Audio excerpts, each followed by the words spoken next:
guys, I'm going to buff out these cases on the Scotch-Brite wheels right here. So let's get into it.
Let's see if I can get out some bearings and seals. So first of all, I'm gonna start with the main bearing and seal. And they're pretty good. There's one. It's a hefty seal. So what we're gonna need to do to get this guy out is find a socket that'll cover that space. I think it's pretty big. Alright, so we're gonna flip her over. I'm going to heat up this whole surface here.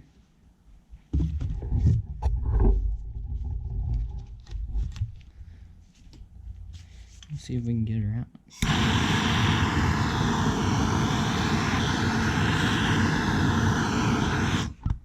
Let's give that a try.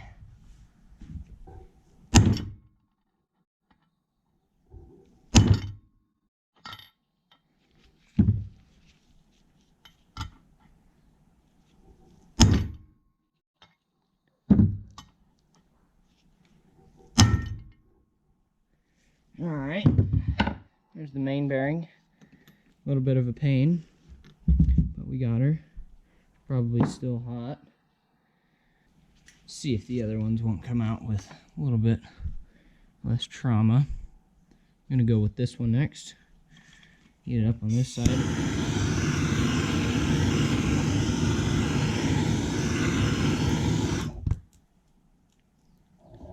Starting to cook that water out of there.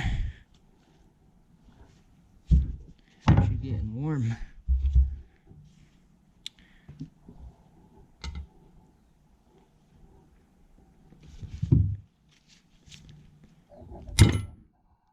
That's how they're supposed to go. Right on out. Let's get this last one. Get these two retaining clips off of it.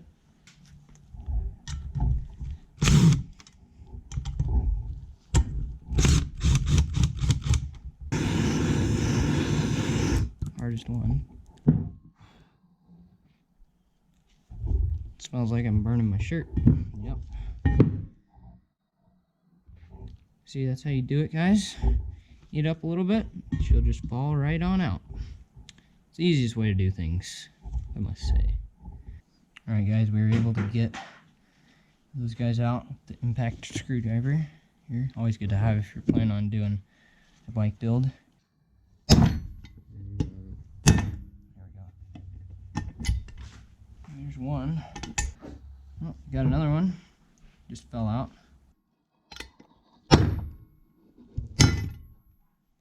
Alright, got that one.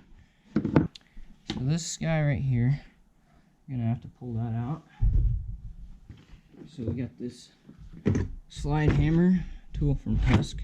It's a blind bearing puller.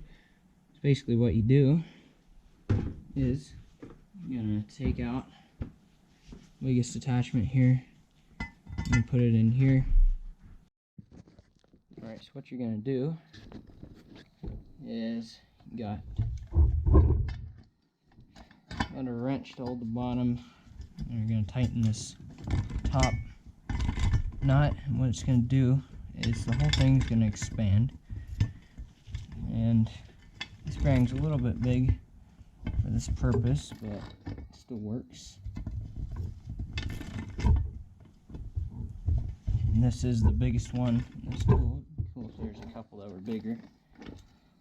Would have done a little bit easier. I think that's good and tight. Yep. So then what you're going to do is get the slide hammer. It's included. You're going to thread it on to this end here. A little T at the top.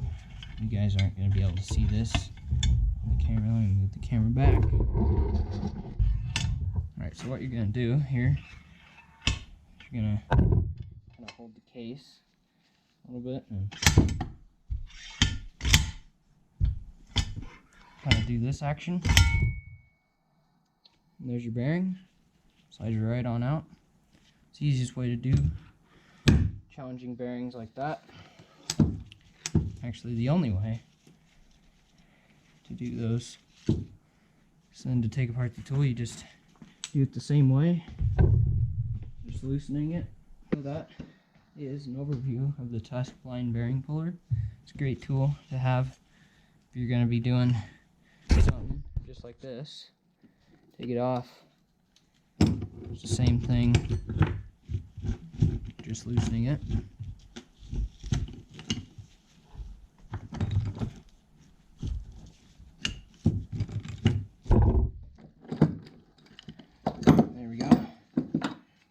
Finish backing this out.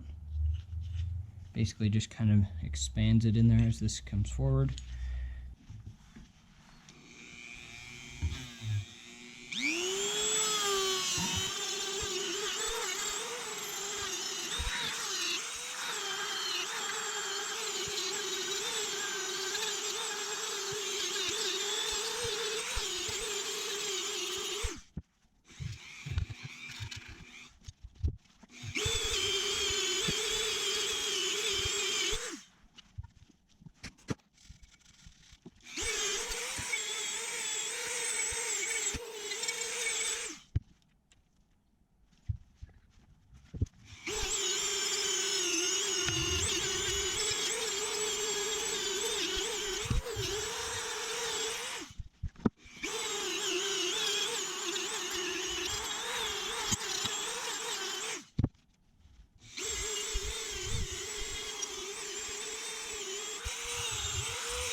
Alright guys, these cases turned out pretty fresh.